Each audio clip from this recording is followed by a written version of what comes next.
Twin sharp global academy MEC CEC BCom BBA చదివే విద్యార్థులకు #1 coaching academy for CA CMA CIMA ACCA CMA US professional courses. నమస్తే, నేను Keshav. Welcome to Suman TV. ఆంధ్రప్రదేశ్లో ఎన్నికలకి సంబంధించి ఎవరి అంచనాలు వాళ్ళకున్నాయి. అలానే గ్రౌండ్ రిపోర్ట్స్ కూడా ఎవరికి అనుకూలంగా కావాలంటే వాళ్ళకి ఇస్తున్నటువంటి పరిస్థితి ఉంది. నిజానికి ఓటర్ నాడి ఎటువైపు ఉందనేటువంటి అయోమయం ఓటర్లోనే ఎక్కువ ఉంది. సో ఈ సమస్యకి కొన్ని రకాల అంచనాలు, కొన్ని రకాల పరిశీలనలు, కొంత పరిష్కారం చూపించేటువంటి పరిస్థితి కనిపిస్తుంది. ఒకవైపు నుంచి వైసీపీ పక్కాగా గెలిచేటువంటి సీట్లు, మరొక వైపు నుంచి టీడీపీ పక్కాగా గెలిచేటువంటి సీట్లు. వీటిని మినహాయిస్తే అటు ఇటు విజయం దోబూచులాటేటువంటి సీట్ల వెనకే రాజకీయం మొత్తం, భవిష్యత్తు మొత్తం, అధికారం ఎవరికి రాబోతుంది అనేటువంటి అంశం కూడా దాగి ఉన్నటువంటి పరిస్థితి. ఈ క్రమంలో 2019 ఎలక్షన్స్లో విడివిడిగా పోటీ చేయడం వల్ల జరిగినటువంటి నష్టాన్ని అంచనా వేస్తూ ఆంధ్రప్రదేశ్ లోక్సభ స్థానాల విషయంలో ఒక 7 సీట్లు కొరకరాని కోయలుగా మారుతున్నాయి. అటు వైసీపీకి, అలానే ఇటు టీడీపీ కూటమికి కూడా ఎక్కువ ఆలోచనాత్మక. ఎందుకంటే ఓటు ట్రాన్స్ఫర్ జరగడం అనేది కూటమికి అత్యవసరం, అలానే ఓటు చీలిక అనేది వైసీపీకి అత్యవసరంగా మారిపోతున్నటువంటి పరిస్థితి ఉంది. అందులో మొత్తం లెక్క తేలినటువంటి సీట్లు 7 సీట్లు. ఆ 7 సీట్లు కూడా కోస్తా ప్రాంతంలోనే ఉండడం విశేషం. పైగా జనసేన, టీడీపీ, బీజేపీ కలయిక వలన ఓటు ట్రాన్స్ఫర్ ఎంతవరకు జరగబోతుంది అనేటువంటి అంచనాలకి ఈ సీట్లే ప్రధాన ప్రాతిపదిక కాబోతున్నాయి. అసలు ఆ సీట్లు ఏంటి, 2019లో ఏం జరిగింది, ఇక్కడ ప్రధాన పార్టీల బలాబలాలు ఏ విధంగా ఉన్నాయి, ఒకసారి విశ్లేషించేటువంటి ప్రయత్నం చేద్దాం. 2019లో జరిగినటువంటి ఎలక్షన్స్లో వైఎస్ఆర్సీపీ అత్యధికంగా 22 లోక్సభ స్థానాలను గెలుచుకుంది. టీడీపీ కేవలం 3 స్థానాలకు మాత్రమే పరిమితమైంది. సో పక్కాగా గెలిచేటువంటి సీట్లలో టీడీపీకి అనుకూలంగా ఆ 3 సీట్లు ఇప్పుడు ఉండొచ్చు. అలానే వైఎస్ఆర్సీపీకి సంబంధించి గతంలో ఉన్నటువంటి లెక్కల ప్రకారం చూస్తే, అంటే 2019, 2014 లెక్కలను దృష్టిలో పెట్టుకొని చూస్తే కూడా 4-5 సీట్లు పక్కాగా గెలిచేటువంటి సీట్లు వైసీపీ కూడా కనిపిస్తున్నాయి. మిగతా సీట్లన్నీ డైలమాలో ఉన్నప్పటికీ కూడా కూటమి లెక్కల ప్రకారం చూస్తే 7 సీట్లు అత్యంత కీలకంగా మారుతున్నాయి. ఆ 7 సీట్లకు సంబంధించినటువంటి అంశాలని ఒకసారి విశ్లేషించేటువంటి ప్రయత్నం చేద్దాం. ఇవే ఒక రకంగా ఆంధ్రప్రదేశ్ రాజకీయాల్లో గేమ్ చేంజింగ్ సీట్లు. అంటే ఒక్కొక్క లోక్సభ స్థానం పరిధిలో 7 అసెంబ్లీ సీట్లు ఉంటాయి. సో ఈ 7 అసెంబ్లీ సీట్లలో జరగబోయేటువంటి ఓటింగ్ లోక్సభ అభ్యర్థి కూడా ట్రాన్స్ఫర్ అయితే ఖచ్చితంగా ఆ లోక్సభ అభ్యర్థి గెలవడానికి అవకాశం ఉంటుంది. లోక్సభ అభ్యర్థిత్వంతో పాటు అసెంబ్లీల భవిష్యత్తును కూడా డిసైడ్ చేసేటువంటి సీట్లుగా మనం వీటిని చూడాల్సి ఉంటుంది. సో 7 సీట్లు ఏంటి అనేటువంటి అంశాన్ని విశ్లేషిద్దాం. ఇందులో మొదటి సీటుగా వైఎస్ఆర్సీపీకి కానీ టీడీపీకి కానీ ఇబ్బంది పెడుతున్నటువంటి మొదటి సీటు, చాలా కీలకమైనటువంటి సీటు, వైఎస్ఆర్సీపీ ప్రతిష్టాత్మకంగా భావిస్తున్నటువంటి సీటు విశాఖపట్నం లోక్సభ సీటు. విశాఖ లోక్సభ స్థానానికి సంబంధించి అభ్యర్థుల ప్రకటన పూర్తయిపోయింది. ఎవరెవరు అనేది నామినేషన్స్ వేయడం కూడా కంప్లీట్ అయిపోయింది. ఆసక్తికరంగా ఏంటంటే గత అభ్యర్థులు ఎవరున్నారో వాళ్ళే ఉంటారు అనుకున్నారు. కానీ వైఎస్ఆర్సీపీ ఈ 7 నియోజకవర్గాల్లోనూ తన అభ్యర్థుల్ని, సిట్టింగ్ ఎంపీల్ని మార్చేసింది. సో 7 నియోజకవర్గాలకి అది వర్తిస్తుంది కాబట్టి విశాఖ నియోజకవర్గం పరిస్థితిలో మనం చూస్తే కనుక డాక్టర్ బొత్స ఝాన్సీ వైఎస్ఆర్సీపీ అభ్యర్థిగా ఉన్నారు. శ్రీభరత్ ఇక్కడ టీడీపీ కూటమి అభ్యర్థిగా ఇక్కడ బరిలో దిగుతున్నారు టీడీపీ తరపు నుంచి. సో లాస్ట్ ఎన్నికల్లో కూడా 2019 ఎన్నికల్లో కూడా భరత్ బరిలో దిగారు. అయితే ఆయన కేవలం 4414 ఓట్ల తేడాతో ఓటమి పాలయ్యారు భరత్. సో అప్పుడు గెలిచినటువంటి అభ్యర్థి వైఎస్ఆర్సీపీ అభ్యర్థి ఎంవివి సత్యనారాయణ 4,32,906 ఓట్లు సంపాదించారు. భరత్ 4,32,492 ఓట్లు దక్కించుకున్నారు. అంటే మార్జిన్ చాలా స్లైట్, 3% అంటే 0.35%, అంటే యావరేజ్గా 0.4% అని మనం లెక్కేసుకోవాల్సి ఉంటుంది. చాలా స్వల్పమైనటువంటి తేడాతో తెలుగుదేశం పార్టీ విడివిడిగా పోటీ చేసినటువంటి క్రమంలో కూడా ఆ సీటును కోల్పోయింది. అయితే ఇక్కడ ఓట్ల చీలిక ఏ విధంగా పనిచేసిందో ఒకసారి పరిశీలించేటువంటి ప్రయత్నం చేద్దాం. ఇక్కడ జనసేన పార్టీ అభ్యర్థిగా జేడి లక్ష్మీనారాయణ, అంటే వివి లక్ష్మీనారాయణ పోటీ చేశారు. ఆయన ఏకంగా 2,88,874 ఓట్లు చీల్చారు. అంటే 23% ఓట్లు ఆయనకి అనుకూలంగా వచ్చినాయి. ఓవరాల్ ఓటింగ్ చూస్తే కనుక 12,39,000 పైచిలకు ఉన్నటువంటి ఓట్లలో దగ్గర 2,90,000 ఓట్లు జనసేన పార్టీ చీల్చగలిగింది. ఇక్కడ జనసేన పార్టీ బలం ప్లస్ అభ్యర్థి బలం, ఈ రెండింటిని కూడా మనం దృష్టిలో పెట్టుకొని చూస్తే కనీసం ఇందులో 60-70% ఓటు తెలుగుదేశం పార్టీ వైపు ట్రాన్స్ఫర్ అయితేనే మళ్ళీ ఇక్కడ విజయం సాధించుకునేటువంటి అవకాశం, అంటే కూటమి వైపు మరలితేనే అక్కడ అడ్వాంటేజ్ ఉంటుంది. అదే క్రమంలో దగ్గుబాటి పురంధేశ్వరి బీజేపీ అభ్యర్థిగా అక్కడ పోటీ చేశారు. వాస్తవానికి 2014లో ఇది బీజేపీ సిట్టింగ్ స్థానం. విశాఖపట్నం అనేది బీజేపీ సిట్టింగ్ స్థానం. అయితే ఖమ్మంపాటి హరిబాబు పోటీ నుంచి విరమించుకున్నారు కాబట్టి అక్కడి నుంచి చూస్తే పురంధేశ్వరి బరిలో దిగారు, 33,000 ఓట్లు దక్కించుకున్నారు. 0.73%, దాదాపు 3% ఓట్లు పురంధేశ్వరి దక్కించుకున్నటువంటి పరిస్థితి ఉంది. అప్పుడు బీజేపీ, ఇప్పుడు రాష్ట్ర బీజేపీ అధ్యక్షురాలుగా ఉన్నారు. కాంగ్రెస్ పార్టీ 14,600 ఓట్లు, అలానే నన్ ఆఫ్ ది అబౌవ్ నోటాకి ఓటేసిన వాళ్ళు కూడా 16,000 మంది పైచులకు విశాఖ లోక్సభ స్థానం పరిధిలో ఉన్నారు. అంటే ఇప్పుడు కూటమికి ప్రధాన సంకటంగా మారినటువంటి అంశం ఈ ఓటు ట్రాన్స్ఫర్ అనేటువంటి అంశం. దీనిపైనే కూటమి ఎక్కువగా దృష్టి పెడుతుంది. అలానే సిట్టింగ్ ఎంపీ పైన ఉన్నటువంటి వ్యతిరేకతను కొంత చల్లబరిచేటువంటి క్రమంలోనే ఎంఈవి సత్యనారాయణకి వైసీపీ టికెట్ నిరాకరించింది. బొత్స ఝాన్సీ, బొత్స ఫ్యామిలీకి పట్టున్నటువంటి ప్రాంతం ఉత్తరాంధ్ర ప్రాంతం కాబట్టి. కానీ వాస్తవానికి విజయనగరం పరిధిలో అయితే వాళ్ళ కరిష్మా పనిచేస్తుందని మనం అనుకోవాల్సి ఉంటుంది. కానీ విశాఖ అర్బన్ ఓటరు ఏ విధంగా బొత్స ఝాన్సీని ఆదరిస్తారనేది ఇప్పుడు ఆసక్తికరంగా మారినటువంటి అంశం. సో ఇది ఒక కీలకమైనటువంటి గేమ్ చేంజింగ్ సీటు, ఒక రకంగా కూటమికి కలిసి వచ్చేటువంటి సీటు అనేటువంటి అంచనాలు కనిపిస్తుంది. ఇక్కడ వైఎస్ఆర్సీపీ వేసినటువంటి ఎత్తుగడ ఎంతవరకు పారుతుంది, అలానే విశాఖని రాజధాని చేస్తాం, ఎగ్జిక్యూటివ్ క్యాపిటల్ చేస్తాం అనేటువంటి హామీ ఎంతవరకు ఫలిస్తుంది అనేది ఈ సీటుకి సంబంధించినటువంటి రిజల్ట్ పైన ఆధారపడి ఉంటుంది. సో ఇది విశాఖ అనుకుంటే మరొక సీటు ఇమ్మీడియట్గా విశాఖని ఆనుకుని ఉన్నటువంటి అనకాపల్లి నియోజకవర్గం కూడా కీలకమైనటువంటి లోక్సభ స్థానం కాబోతుంది. అనకాపల్లికి సంబంధించి ప్రస్తుతం బూడి ముత్యాల నాయుడు వైసీపీ తరఫున నిలబడ్డారు. గతంలో ఇక్కడ బీశెట్టి సత్యవతి గెలుపొందింది, అంటే ఆమెకి సిట్టింగ్కి ఇక్కడ సీటు నిరాకరించారు. ఈసారి బూడి ముత్యాల నాయుడు నిలబడతారు. కొత్తగా బీజేపీ కేటగిరీలోకి వెళ్ళినటువంటి ఈ సీటుకి సంబంధించి సీఎం రమేష్ బరిలో దిగారు. ఆయన బరిలో దిగినటువంటి రోజు నుంచి కూడా సీటు గెలవడం పైన వ్యూహాత్మకమైనటువంటి ప్రచారాన్ని అమలు చేసేటువంటి ప్రయత్నం చేస్తున్నారు. సో ఇక్కడ ఈక్వేషన్స్ ఎలా ఉన్నాయి, 2019 ఎలక్షన్స్ ప్రకారం చూస్తే ఏ విధంగా ఉన్నాయి ఒకసారి పరిశీలిద్దాం. 2019 ఎలక్షన్స్లో 89,000 ఓట్ల తేడాతో వైసీపీ ఈ సీట్ని గెలుచుకున్నటువంటి పరిస్థితి ఉంది. 89,000 ఓట్లు అంటే ఓట్ల చీలిక ఇక్కడ ఎలా ఉంది అనేది చూడాలి. ఇక్కడ అడారి ఆనంద్ కుమార్ టీడీపీ నుంచి కంటెస్ట్ చేశారు, 4,97,000 ఓట్లు దక్కించుకున్నారు. జనసేన పార్టీ నుంచి చింతల పార్థసారథి, ఈయన కూడా మాజీ ఐఆర్ఎస్ ఆఫీసర్, జనసేనలో జాయిన్ అయ్యారు. ఆయన తీసుకున్నటువంటి ఓట్ల శాతాన్ని చూస్తే కనుక 82,588, అంటే 6% ఓట్లు అక్కడ చీలినాయి.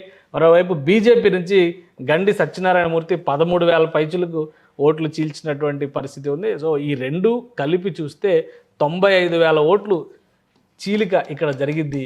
ఇక్కడ మరొక 95,000 ఓట్ల చీలిక అనేది ఇక్కడ జరిగింది అనకాపల్లి నియోజకవర్గంలో. ఇక్కడ మరొక ఆసక్తికరమైనటువంటి విషయం ఏంటంటే అనకాపల్లి ఓటర్ 2019 ఎన్నికల్లో వీళ్ళందరికంటే కూడా 34,000 ఓట్లు నోటాకు వేశారు. ఇది ఇంకా ఆసక్తికరమైనటువంటి అంశం ఏంటంటే 2.82% బీజేపీ కంటే కాంగ్రెస్ కంటే కూడా ఇక్కడ నోటాకి ఎక్కువ ఓట్లు పడ్డటువంటి పరిస్థితి ఉంది. సో ఈ ఓటు ట్రాన్స్ఫర్ అనేది అత్యంత కీలకంగా మారబోతుంది. అయితే సీఎం రమేష్ అభ్యర్థిగా అడుగుపెట్టినటువంటి రోజు నుంచి అన్ని రకాల ఈక్వేషన్స్ని ఉపయోగించేటువంటి ప్రయత్నం చేస్తున్నారు. ఎందుకంటే జనసేన పార్టీకి వాస్తవానికి ఇది కంచుకోట లాంటి నియోజకవర్గంగా చెప్పాల్సి ఉంటుంది, బలమైనటువంటి నియోజకవర్గంగా మనం చూడాల్సి ఉంటుంది. గతంలో జరిగినటువంటి ఎన్నికల్లో ప్రజారాజ్యం పార్టీ 2009లో పోటీ చేసినటువంటి క్రమంలో అల్లు అరవింద్ ఇక్కడ 2,50,000 పైచులకు ఓట్లు దక్కించుకున్నటువంటి నియోజకవర్గం ఇది. అందుకనే ఈసారి మరింత ఎక్కువ ఫోకస్డ్గా పనిచేస్తున్నారు. సీఎం రమేష్ బలమైనటువంటి అభ్యర్థి కావడం, రాయలసీమ ప్రాంతం నుంచి వచ్చినప్పటి నుంచి కూడా అక్కడ ఆదరణకు ఏమాత్రం కొదవలేదనేటువంటి సంకేతాలు ఉన్నాయి. ఈ నేపథ్యంలోనే అనకాపల్లి నియోజకవర్గం కూడా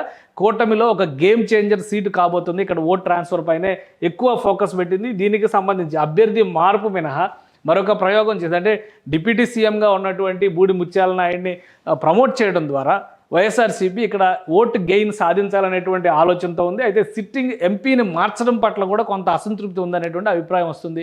సో ఇది ఏ విధంగా ఓట్ ట్రాన్స్ఫర్ అవుతుంది, ఏ విధంగా వైసీపీకి కలిసి వస్తుంది అనేది వేచి చూడాల్సినటువంటి అంశం. మరొక ముఖ్యమైనటువంటి నియోజకవర్గం ఇక్కడి నుంచి అన్నీ కూడా ఉభయ గోదావరి జిల్లాలకు సంబంధించినటువంటి 4 నియోజకవర్గాలు చాలా కీలకమైనటువంటి నియోజకవర్గం. మొత్తం 5 పార్లమెంటు స్థానాలు ఉభయ గోదావరి జిల్లాల పరిధిలో ఉంటే అందులో 4 నియోజకవర్గాల్లో జనసేన పార్టీ కీలకమైనటువంటి ఫ్యాక్టర్గా మారబోతోంది. బీజేపీ జనసేన ఓటింగే కూటమికి విజయాన్ని ఖరారు చేసేటువంటి ఓటింగ్గా కనిపిస్తున్నటువంటి పరిస్థితి. కాకినాడ నియోజకవర్గంలో చలమలశెట్టి సునీల్ వైసీపీ నుంచి బరిలో దిగుతున్నారు. ఇక తంగేళ్ల ఉదయ్ శ్రీనివాస్ ఇక్కడ జనసేన పార్టీ నుంచి బరిలో దిగుతున్నారు.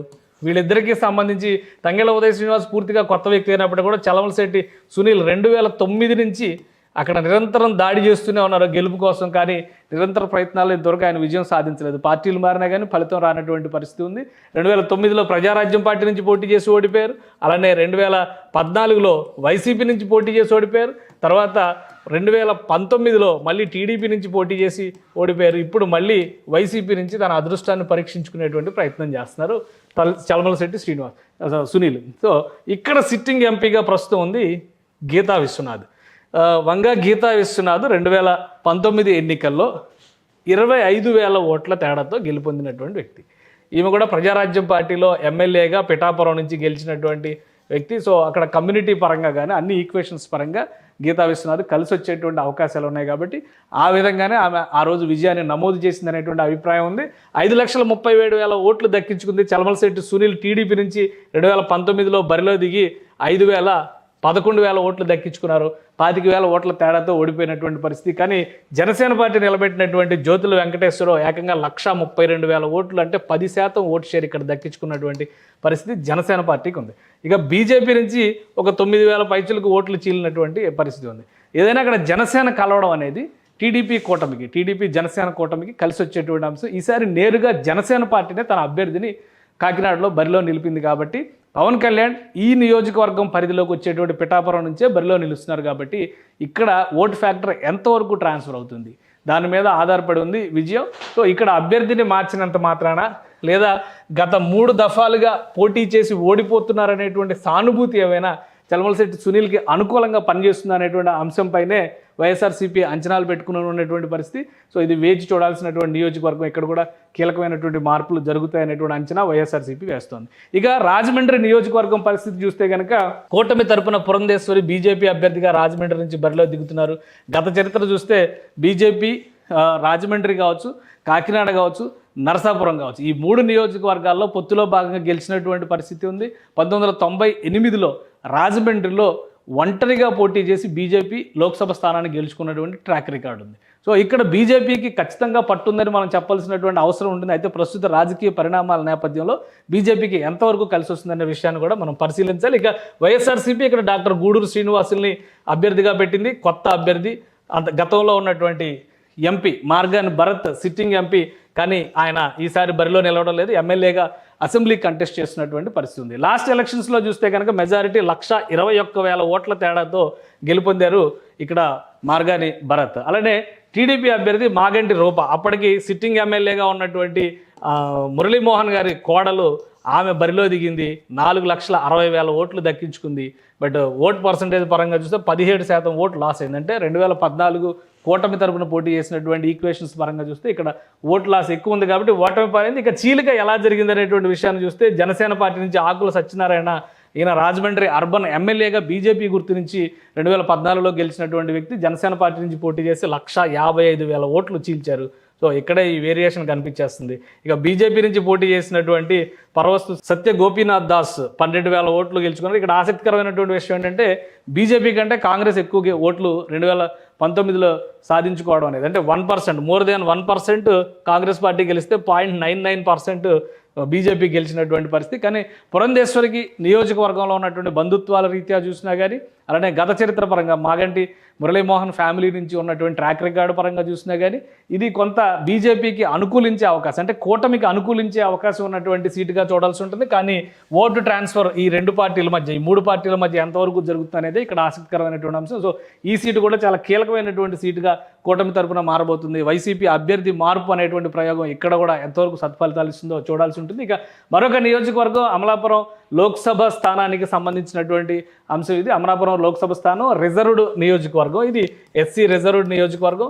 ఇక్కడ నుంచి రాపాక వరప్రసాదరావు వైఎస్ఆర్సీపీ నుంచి గత ఎన్నికల్లో జనసేన పార్టీ నుంచి ఆయన ఎమ్మెల్యేగా, రాజోలు ఎమ్మెల్యేగా గెలిచినటువంటి అభ్యర్థి ఈసారి లోక్సభ అభ్యర్థిగా వైసీపీ నుంచి బరిలో దిగుతున్నారు. ఇక గంటి హరీష్ మాధుర్ పాత కాపు గారే చెప్పాల్సి ఉంటుంది. టీడీపీ నుంచి 2019 ఎన్నికల్లో కూడా ఆయనే పోటీ చేసి 39,000 ఓట్ల తేడాతో ఓడిపోయారు. 39,966 ఓట్ల తేడాతో చింత అనురాధ ఇక్కడ నుంచి గెలుపొందారు, సిట్టింగ్ స్థానం. కానీ ఆమెకి ఈసారి టికెట్ నిరాకరించారు. 4,85,000 ఓట్లు ఆమె దక్కించుకున్నారు. హరీష్ మాధుర్ 4,45,000 ఓట్లు దక్కించుకున్నారు. గంటి మోహన్ చంద్ర బాలయోగి గతంలో లోక్సభ స్పీకర్గా పనిచేసినటువంటి బాలయోగి కుమారుడు ఈ గంటి హరీష్ మాధుర్. సో ఈయన ఓటమికి సంబంధించి చూస్తే దాదాపు 40,000 ఓట్ల తేడాతో ఓడిపోయారు. అలానే జనసేన పార్టీ చీల్చినటువంటి ఓట్లు ఇక్కడ మరొక కీలకమైనటువంటి అంశంగా మనం చూడాల్సింది. 2,54,848 ఓట్లు, అంటే 20% పైగా ఓట్ షేర్ ఇక్కడ జనసేన పార్టీ దక్కించుకుంది 2019 ఎన్నికల్లో. సో ఇదొక భారీ దెబ్బగా టీడీపీకి పరిగణించాల్సి ఉంటుంది. ఇప్పుడు ఈ క్రమంలో చూస్తే బీజేపీ కూడా ఇక్కడ ఒక 11,000 ఓట్లు దక్కించుకుంది ఇదే నియోజకవర్గంలో, అనకాపల్లి అమలాపురం నియోజకవర్గంలో. సో ఈ ఓటు ట్రాన్స్ఫర్ కనుక ప్రాపర్గా జరిగితే ఈసారి ఖచ్చితంగా ఇది కూటమి గెలుచుకునేటువంటి సీటుగా కనిపిస్తుంది. రిజర్వ్డ్ నియోజకవర్గం. సో మిగతా చోట్ల ఎలా ఉన్నా కానీ ఒక అమలాపురం నియోజకవర్గంలో మాత్రం ముఖ్యంగా కాపు ఓటు ఫ్యాక్టర్ ఎక్కువగా పనిచేసేటువంటి అవకాశం ఉంది. అలానే శెట్టి బలిజ ఓటు ఫ్యాక్టర్ కూడా ఇక్కడ డెసిషన్ మేకింగ్ అవుతుంది. ఇక రిజర్వ్డ్ నియోజకవర్గం కాబట్టి ఎలాగో ఎస్సీ జనాభాకి సంబంధించినటువంటి ఓటింగ్ కూడా కీలకమైనటువంటిది. బలమైనటువంటి పట్టున్న ఫ్యామిలీ నుంచి వచ్చినటువంటి నాయకులు కాబట్టి ఓటు ట్రాన్స్ఫర్ని కరెక్ట్గా కాపాడుకోగలిగితే కనుక గెలిచే అవకాశాలు ఉంటాయి. కాకపోతే ఇందులో ఒక ఆసక్తికరమైనటువంటి అంశం ఏంటంటే జనసేన పార్టీ నుంచి అభ్యర్థిగా బరిలో దిగినటువంటి డిఎంఆర్ శేఖర్ ఇప్పుడు జనసేన పార్టీని వదిలేసి ఇక్కడంతా కూడా జనసేన పార్టీలో ఎవరైతే 2019లో పోరాడారో ఆ రాపాక వరప్రసాదరావు, ఈ డిఎంఆర్ శేఖర్ వీళ్ళందరూ కూడా ఇప్పుడు వైఎస్ఆర్సీపీలో చేరిపోయినటువంటి నాయకులు. సో ఇక్కడ ఓటు ట్రాన్స్ఫర్ అనేది అంత ఆషామాషిగా జరిగేటువంటి వ్యవహారం కాదు అని అనిపిస్తుంది. సో దీనికి ఒక ప్రతివ్యూహాన్ని వైఎస్ఆర్సీపీ సిద్ధం చేసినట్టుగానే మనం పరిగణించాల్సి ఉంటుంది. చాలా చోట్ల ఉదాహరణకి పవన్ కళ్యాణ్ పోటీ చేస్తున్నటువంటి పిఠాపురం నియోజకవర్గంలో గత ఎన్నికల్లో జనసేన పార్టీ అభ్యర్థిగా పోటీ చేసినటువంటి వ్యక్తిని తీసుకొచ్చి వైఎస్ఆర్సీపీలో చేర్చుకున్నారు. అలానే కాకినాడ రూరల్లో బలంగా పనిచేసినటువంటి కాకినాడ మాజీ మేయర్ సరోజని తీసుకొచ్చి వైఎస్ఆర్సీపీలో చేర్చుకున్నారు. సో ఇలాంటి లెక్కలన్నీ కూడా ఎక్కడికక్కడ చెక్ సిస్టమ్ లాగా పనిచేస్తున్నటువంటి నేపథ్యంలో ఓట్ల చీలికని వీలైనంత వరకు తగ్గించేటువంటి ఎత్తుగడని వైఎస్ఆర్సీపీ వేసింది. ఆ క్రమంలో ఓటు ట్రాన్స్ఫర్ పైనే ఎక్కువ ఆశలు పెట్టుకుంది కూటమి. కాబట్టి ఈ సీట్లలో ఎవరికి ఎక్కువ కలిసి వస్తుంది అనేది ఇప్పుడు ఆసక్తికరంగా మారినటువంటి అంశం. ఇక అమలాపురం తర్వాత నరసాపురం నియోజకవర్గం పరిస్థితి చూద్దాం. ఇది ఒక కీలకమైనటువంటి నియోజకవర్గం. RRR రఘురామకృష్ణరాజు చుట్టూ జరిగినటువంటి రాజకీయం. ఇక్కడ కూడా అభ్యర్థులు మాత్రమే మారారు, పార్టీలు మారినాయి. అభ్యర్థులు ఆ పార్టీ నుంచి పోటీ చేసినటువంటి వాళ్ళు ఈ పార్టీకి వచ్చినటువంటి పరిస్థితి ఉంది. సో ఇక్కడ సిట్టింగ్ ఎంపీగా ఉన్నటువంటి రఘురామకృష్ణరాజు ఆయన పార్టీ వీడారు. అలానే కూటమి తరపున అసెంబ్లీకి బరిలో దిగినటువంటి పరిస్థితి. కూటమి తరపున ఇక్కడ భూపతిరాజు శ్రీనివాస్ వర్మ ఎవరు ఊహించని విధంగా పిక్చర్లోకి వచ్చినటువంటి బీజేపీ అభ్యర్థి, లాయలిస్ట్ ఫర్ పార్టీ అనేటువంటి ఇమేజ్తో ఆయన ఇక్కడ బరిలో దిగారు. సో గూడూరు ఉమాబాలకి వైఎస్ఆర్సీపీ టికెట్ కేటాయించింది. సాధారణంగా రాజులు క్షత్రియ సామాజిక వర్గానికి పట్టుండేటువంటి నియోజకవర్గం ఇది. కానీ ఒక ఎక్స్పెరిమెంట్ లాగా గూడూరు ఉమాబాలకి వైఎస్ఆర్సీపీ ఈ టికెట్ కేటాయించింది. గత ఎన్నికల ఫలితాలను చూస్తే 4,47,594 ఓట్లు రఘురామకృష్ణరాజు వైఎస్ఆర్సీపీ నుంచి దక్కించుకుంటే వేటుకూరు శివరామరాజు ఈయన టీడీపీ నుంచి 4,15,685 ఓట్లు దక్కించుకున్నారు. 31,000 ఓట్ల తేడాతో ఓడిపోయారు. ఇదే నియోజకవర్గంలో నాగబాబు జనసేన పార్టీ నుంచి పోటీ చేస్తే 2,50,000 పైచిలకు ఓట్లు చీల్చడం అనేది టీడీపీ అభ్యర్థికి అసనిపాతంగా మారిందని చెప్పాల్సి ఉంటుంది. కాంగ్రెస్ పార్టీ అభ్యర్థి ఇక్కడ ఇంకొక ఆసక్తికరమైన విషయం అంటే కాంగ్రెస్ పార్టీ అభ్యర్థి కనుమూరి బాపిరాజు 13,000 ఓట్లు ఎన్నో దఫాలుగా ఇక్కడ ఎంపీగా రిప్రజెంట్ చేసినటువంటి నాయకుడైనా కానీ ఆయనకు 13,000 ఓట్లే వచ్చినాయి. ఇంకొక ఆసక్తికరమైనటువంటి విషయం బీజేపీ అభ్యర్థిగా పైడికొండల మాణిక్యాలరావు అంటే మాజీ మంత్రి, రాష్ట్ర మంత్రిగా పనిచేసినటువంటి బీజేపీ నేత కంటెస్ట్ చేసినటువంటి సందర్భంలో 12,000 ఓట్లు మాత్రమే వచ్చాయి. సో బీజేపీ ఒంటరిగా పోటీ చేస్తే దాని బలం ఆ విధంగా కనిపిస్తుంది. ఇదే వేటుకూరు శివరామరాజు ఇప్పుడు టీడీపీ పైన రెబల్ అభ్యర్థిగా ఉన్నారు. రెబల్ అభ్యర్థిగా బరిలో దిగారు. ఉండి నియోజకవర్గంలో కలవపూడి శివ అంటారు ఆయన్నే. గతంలో ఉండి నియోజకవర్గం నుంచి 2 సార్లు ఎమ్మెల్యేగా గెలిచినటువంటి వ్యక్తి రఘురామకృష్ణరాజును ఢీకొనేటువంటి క్రమంలో ఆయన్ని ఎంపీగా ప్రమోట్ చేసి మంతెన రామరాజుకి అక్కడ సీట్ ఇచ్చింది టీడీపీ. ఉండిలో 2019లో మంతెన రామరాజు గెలిచారు. అక్కడ సిట్టింగ్ ఎమ్మెల్యేగా ఉన్నటువంటి వేటుకూరి శివరామరాజు కలవపూడి శివ ఓడిపోయినటువంటి పరిస్థితి. ఇప్పుడు అక్కడ రెబల్గా ఉంది. సో ఇక్కడ ఓటు ట్రాన్స్ఫర్ అనేది మరొకసారి ఈయన రెబల్, ఈయన ఓటు ఏ విధంగా ఈయన చీలుస్తారు, రఘురామకృష్ణరాజు వైసీపీకి రెబల్గా వచ్చారు, ఆయన ఓటు ఏ విధంగా ట్రాన్స్ఫర్ అవుతుంది. సో కూటమిలో బలాబలాలను తేల్చేటువంటి క్రమంలో అలానే ఇక్కడ ఉన్నటువంటి బీజేపీ అభ్యర్థి పైన వ్యక్తిగతంగా ఆయన పైన మంచి పేరు ఉన్నప్పటికీ కూడా ఆయన ఎంతవరకు ఓటుని గెయిన్ చేయగలుగుతారనేటువంటి అంశంపైనే ఈ గెలుపు అనేది ఆధారపడి ఉంటుంది అనేటువంటి విశ్లేషణ కనిపిస్తుంది. ఈ త్రిపుల్ కనుక పోటీ చేస్తుంటే ఖచ్చితంగా ఈ సీటు గెలుస్తుంది అనేటువంటి అంచనాలు ఉన్నాయి. కానీ ఇక్కడ అన్ని మార్పులు జరిగినాయి కాబట్టి ఓటు ట్రాన్స్ఫర్ పైన ఇప్పుడు ఆశలు పెట్టుకున్నటువంటి పరిస్థితి. ఇక మరొక కీలకమైనటువంటి నియోజకవర్గం మచిలీపట్నం నియోజకవర్గం ఉమ్మడి కృష్ణా జిల్లా పరిధిలోకి వచ్చేది. ఇక్కడ డాక్టర్ సింహాద్రి చంద్రశేఖర్ వైఎస్ఆర్సీపీ నుంచి పోటీ చేస్తున్నారు. అక్కడ సిట్టింగ్ ఎమ్మెల్యేగా ఉన్నటువంటి బాలశౌరి వైఎస్ఆర్సీపీని వదిలి జనసేన పార్టీ అభ్యర్థిగా ఇప్పుడు ఇక్కడ బరిలో దిగుతున్నారు. సో ఇది ఏ విధంగా ఉంటుంది, ఇక్కడ కూడా సేమ్ ఓట్ల చీలిక అనేటువంటి ఫ్యాక్టర్ మీద అంతా ఆధారపడి ఉంది. కొనకళ్ళ నారాయణరావు అప్పుడు టీడీపీ నుంచి 2019లో పోటీ చేశారు, 5,11,000 ఓట్లు దక్కించుకున్నారు. ఆయన 2 సార్లు 2009, 2014లో ఎంపీగా గెలిచినటువంటి వ్యక్తి టీడీపీ నుంచి 60,000 ఓట్ల తేడాతో 2019లో ఆయన ఓటమి పాలయ్యారు. సో ఇక్కడ ఈ ఈక్వేషన్ టీడీపీ కలవడం అనేది కూడా ఒక బలమైనటువంటి ఈక్వేషన్గానే చూడాల్సి ఉంటుంది. అదే క్రమంలో జనసేన పార్టీ 2019లో ఇక్కడ చీల్చినటువంటి ఓట్లు కూడా చాలా ముఖ్యమైనటువంటి. జనసేన పార్టీ నుంచి బండిరెడ్డి రామకృష్ణ బరిలో దిగారు. ప్రస్తుతం జనసేన పార్టీ కృష్ణా జిల్లా అధ్యక్షుడు, అవినిగడ్డ సీటు ఆశించి భంగపడ్డటువంటి వ్యక్తి. ఆయన సాధించినటువంటి ఓట్లు 1,13,000 ఓట్లు, అంటే దాదాపు 9% పైగా ఓటింగ్ దక్కించుకున్నారు. సో ఈ చీలిక అనేది టీడీపీ ఓటమికి కారణమైంది. హ్యాట్రిక్ కొట్టాల్సినటువంటి కొనకళ్ళ నారాయణ ఓటమి పాలయ్యారనేటువంటి అభిప్రాయం ఉంది. ఇప్పుడు టీడీపీకి కాకుండా ఈ సీటు జనసేన కోటాలో వచ్చింది. అదే బాలశౌరి జనసేన పార్టీలో జాయిన్ అయ్యారు. ఓటు ట్రాన్స్ఫర్ బాలశౌరికి ఎంతవరకు అనుకూలంగా జరుగుతుంది? ఈ నియోజకవర్గం పరిధిలో జనసేన పార్టీ అవినిగడ్డ నుంచి పోటీ చేస్తుంది. సో తెలుగుదేశం పార్టీలో కూడా కీలకమైనటువంటి మార్పులు జరిగినాయి. ఇక్కడ ఓటు ట్రాన్స్ఫర్ ఎంతవరకు జరగబోతుందనే అంశంపైనే గెలుపు అవకాశాలు ఆధారపడి ఉన్నాయనేటువంటి విశ్లేషణ చేస్తుంది. మొత్తంగా 7 సీట్లలో ఒక లెక్క కనిపిస్తుంది. ఈ 7 సీట్లకి సంబంధించి కనుక మనం ఒక అంచనా కనుక వస్తే, ముఖ్యంగా పార్టీలో ఉన్నటువంటి అంటే కూటమి వర్సెస్ వైసీపీ అనేటువంటి లెక్క వేసినప్పుడు ఈ 7 సీట్లు ఎవరి వైపు మొగ్గు చూపుతాయనేటువంటి అంశాన్ని ఈ 2 పార్టీలు కూడా ఓట్ల చీలికపైనే ఎక్కువగా ఆశలు పెట్టుకున్నటువంటి పరిస్థితి ఉంది. ఒకవేళ ఓటు ట్రాన్స్ఫర్ అనుకున్నట్టుగా జరిగితే కూటమికి విజయ అవకాశాలు ఎక్కువగా ఉన్నాయి. కాబట్టి కూటమికి సంబంధించినటువంటి అభ్యర్థులు ప్రధానంగా కొన్ని చోట్ల అసెంబ్లీ నియోజకవర్గాల్లో బలమైనటువంటి గాలి వీస్తున్నటువంటి సంకేతాలు ఉన్నాయి. కొన్ని చోట్ల పార్లమెంటు అభ్యర్థులను దృష్టిలో పెట్టుకుని ఆ గాలి బలంగా వీస్తున్నటువంటి సంకేతాలు ఉన్నాయి. కానీ దీన్ని బ్యాలెన్స్ చేసేటువంటి క్రమంలో రాబోయే 15 రోజులు కూటమి అభ్యర్థులు చేయబోయే ప్రచారం అనేది అత్యంత కీలకమైనటువంటి ప్రచారంగా కనిపిస్తుంది. ఈ సీట్లు పక్కాగా కూటమికి అనుకూలంగా ఉన్నాయని గ్రౌండ్ రిపోర్ట్స్ చెప్తున్నప్పటికీ కూడా అభ్యర్థులు చేస్తున్నటువంటి తప్పిదాలు అవతలి పక్షానికి అనుకూలంగా మారుతున్నాయనేటువంటి రిపోర్ట్స్ కూడా వస్తున్నాయి. కాబట్టి రోజు రోజుకి ఈక్వేషన్స్ మారుతూ ఐపీఎల్ తరహాలో ఆంధ్రప్రదేశ్లో ఓట్లు షేర్లు కూడా ఏ విధంగా మారుతున్నాయనేటువంటి చర్చ జరుగుతున్నటువంటి తరుణంలో ఈ సీట్ల అన్నిటిపైన కూడా వైఎస్ఆర్సీపీ ప్రధానంగా ఒక ప్రతివ్యూహాన్ని సిద్ధం చేసుకుని ఉంది. వీలైనంత వరకు ఓట్ల చీలికని నివారించాలి, తన వైపు ఓటర్ని మళ్లించుకునేటువంటి ప్రయత్నం చేయాలి అనేటువంటి ప్రయత్నం చేస్తుంది. సో ఈ క్రమంలో కూటమి ఏ విధంగా ముందుకెళ్ళబోతోంది, ముఖ్యంగా ఉభయ గోదావరి జిల్లాలపైనే జనసేన టీడీపీ క్లీన్ స్వీప్ అనేటువంటి నినాదంతో ముందు నుంచి కూడా బరిలో దిగినటువంటి పరిస్థితి ఉంది. దానికి అనుకూలమైనటువంటి గ్రౌండ్ ఏర్పడుతుందా లేదా అనేది ఈ 10 రోజులు జరగబోయేటువంటి ప్రచారం పైన ఆధారపడి ఉందని చెప్పడంలో ఎలాంటి అతిశయోక్తి లేదు. అదే క్రమంలో బీజేపీ అధినాయకత్వం ఈ ప్రాంతం పైన ఎక్కువ ఫోకస్ పెట్టేటువంటి అవకాశం ఉంది. అనకాపల్లి, విశాఖపట్నం, రాజమండ్రి, నరసాపురం, అలానే విజయవాడ తదితర ప్రాంతాల్లో అగ్రనేతలతో సభలు సమావేశాలు నిర్వహించేందుకు కావాల్సినటువంటి ప్రణాళికను సిద్ధం చేస్తుంది. అగ్రనాయకత్వం వచ్చిన తర్వాత ఎన్నికల ప్రచారంలో భాగంగా యథాలాపంగా మాట్లాడే కంటే కూడా స్థానిక ప్రభుత్వ వైఫల్యాలపైన కనుక స్ట్రిక్ట్గా వ్యవహరిస్తున్నారనేటువంటి సంకేతాలు ఇస్తే ఓటు మళ్లింపు లేదా ఓటు ట్రాన్స్ఫర్ అనేది కూటమికి ఎక్కువగా జరుగుతుంది అనేది గ్రౌండ్ రిపోర్ట్స్ నుంచి వస్తున్నటువంటి సమాచారం. సో దీన్ని ఎంతవరకు కూటమి సద్వినియోగం చేసుకుంటుందో వేచి చూడాలి. సుమన్ టీవీలో మీ పర్సనల్ అండ్ బిజినెస్ ప్రమోషన్స్ కోసం కింది నెంబర్కి కాంటాక్ట్ చేయండి.